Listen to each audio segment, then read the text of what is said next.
دیکھیے سطر کا تقاضے کیا ہے، گن لیجئے. لباس نبیز ہونا چاہیے، باریک نہیں. حضور نے فرمایا اللہ کی لعنت ہو ان پر جو لباس پہن کے بھی ننگی ہوتی ہے. باریک اتنا لباس ہے یا چست اتنا لباس ہے، ڈھیلا ڈھالا ہونا چاہیے، نبیز ہونا چاہیے. لباس کے اندر یہ دو حصے جو ہیں وہ لازم ہیں. اور پھر سینے پر، اب ظاہر بات ہے کرتا پہنا ہوا ہے، ڈھیلا ڈھالا ہے، پھر بھی یہ سینے کے ابھار تو ظاہر ہو جائیں گے. ان پر ایک اضافی اوڑھنی سر پر سے لے کر اور اپنے اس گریبان کے اوپر بکل مار لینا، تاکہ یہ جو نسوانی حسن کا دوسرا مظہر ہے، پہلا چہرہ سب سے بڑا چہرہ ہے. اب جو لوگ کہتے ہیں چہرے کا پردہ نہیں ہے، تو خدا کے بندو پھر پردے کی ضرورت کیا ہے؟ نسوانی حسن اگر اس میں اٹریکشن ہے، وہ کہاں ہوتا ہے سب سے بڑھ کر؟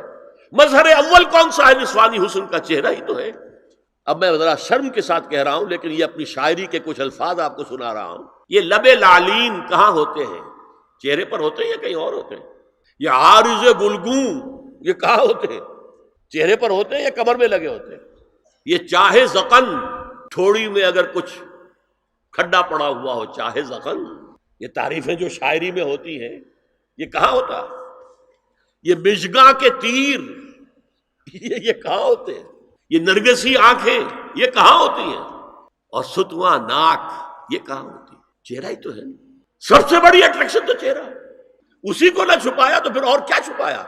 ہاں دوسری چیز، چھاتی کے ابھار بہت اٹریکٹیو ہوتے ہیں انسان کے لیے. اس کے لیے یہ ہے کہ وَلْيَضْرِبْنَ بِخُمُرِهِنَّ عَلَىٰ جُيُوبِهِنَّ. کرتا بھی دبیز کپڑے کا ہو، کرتا جو ہے ڈھیلا ڈھالا بھی ہو، شلوار اور دبیز تر کپڑے کی ہو، ڈھیلی ڈھالی ہو، اور اوڑھنی کا بکل جو ہے اپنے سینے پر مار لیا جائے. اب اس کے بعد فرمایا وَلَا يُبْدِينَ زِينَتَهُنَّ إِلَّا لِبُعُولَتِهِنَّ. اب یہاں یہ زینت کا لفظ آ رہا ہے چہرے کے لیے، اور چہرے ہی میں کچھ سنگھار بھی ہوتا ہے. کچھ سرما لگایا ہوا ہے، فرض کیجئے کسی اور طرح کا کوئی زیور پہنا ہوا ہے، گلے میں پڑا ہے، کانوں میں بندے ہیں وغیرہ وغیرہ. یہ زینت چہرہ اور اس کے ساتھ کوئی بناؤ سنگھار کا معاملہ، جس کی کہ حضور صلی اللہ علیہ وسلم نے تلقین کی ہے. عورت کو گھر میں بن سور کر رہنا چاہیے، شوہر کے لیے اٹریکٹیو رہنا چاہیے. خاص طور پر شوہر جب آنے والا ہے شام کو دفتر سے، اس وقت عورت جو ہے بن سور کر رہے ہیں. اس لیے کہ اصل مقصد کیا ہے؟ جتنی بھی انسان میں سیکشول انرجی ہے وہ مرکوز رہے شوہر اور بیوی کے درمیان.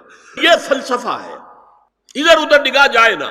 جتنا یہ بانڈ آف لو ان سپاؤسز کے درمیان مضبوط ہوگا، اتنا ہی خاندان کا ادارہ مضبوط، صحت مند اور اگلی اولاد کی تربیت کے لیے مثبت ماحول.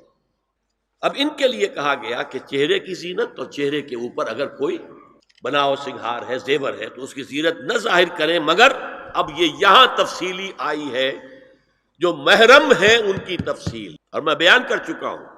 محرم وہی ہے صرف جن سے کبھی کسی حال میں شادی نہیں ہو سکتی. بھائی سے کسی حال میں شادی نہیں ہو سکتی، باپ سے، دادا سے، چچا سے کسی حال میں شادی نہیں ہو سکتی، ماموں سے کسی حال میں شادی نہیں ہو سکتی. ہاں چچا کے بیٹے سے ہو سکتی ہے، وہ نامحرم ہے. ماموں اور خالہ کے بیٹے سے ہو سکتی ہے، وہ نامحرم ہے. تو فرمایا کن کے سامنے ظاہر کر سکتی ہے؟ الا لبعولتہن، سب سے بڑھ کر تو شوہر، او آبائہن، اور یہ آپ نے باپ. اچھا باپوں میں نوٹ کی دی، باپ حقیقی ہو، اخیافی ہو، اللاتی ہو یا رضاعی ہو، یہ چاروں قسم کے باپ اس میں شامل ہوں. جس عورت نے دودھ پلایا تھا اس کا شوہر بھی باپ بن گیا.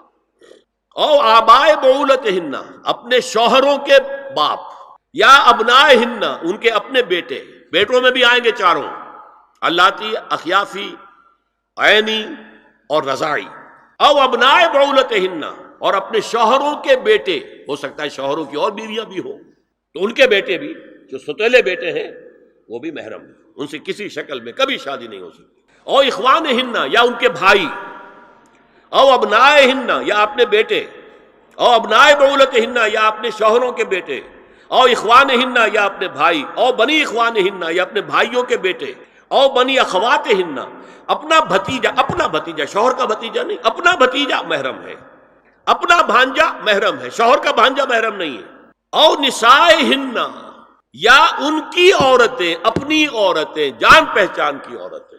ہر عورت بھی محرم نہیں ہے، نوٹ کر لیجئے. نسائہن، عورتیں بڑی بڑی قطامائیں ہوتی ہیں، وہ کیا کیا فتنے اٹھاتی ہیں، آتی ہیں گھروں کے اندر، کیا ذریعہ بنتی ہیں پھر پیغام رسانی کا، اور خرابی پیدا کرتی ہیں۔ اور اس میں کمال ہے جو مجھے واقعہ سنایا پروفیسر یوسف سلیم چشتی مرحوم نے سر سید احمد خان کے بارے میں۔